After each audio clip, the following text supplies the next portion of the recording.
This is really a bold statement if you think about it. Paul is saying, I'm getting ready to tell you what God has been up to all throughout history, his major plan in the world. I'm giving you a peek behind the curtain of heaven. And here it is.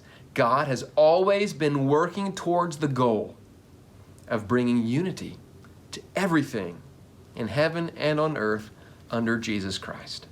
That's what God's been doing, his grand scheme in history. But what does that mean anyway?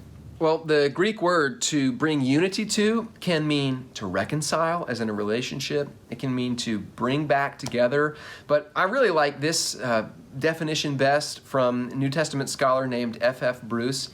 He says that this verb in Greek, to bring unity to, means to gather up the fragmented and alienated universe.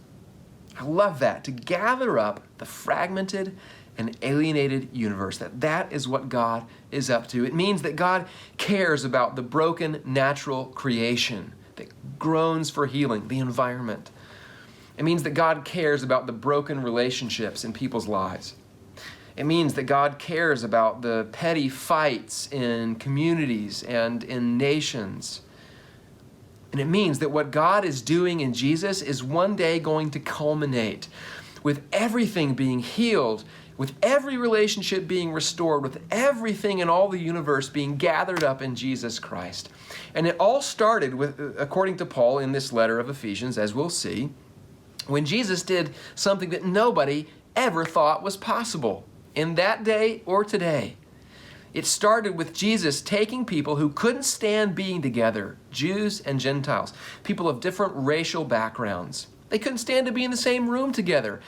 And yet, Jesus takes them and he makes them into a tight-knit, unified community of faith.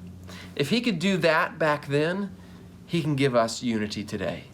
And he can gather up the entire fragmented universe and make it right. See, God makes unity possible. He even guarantees it through what he accomplished in Jesus Christ.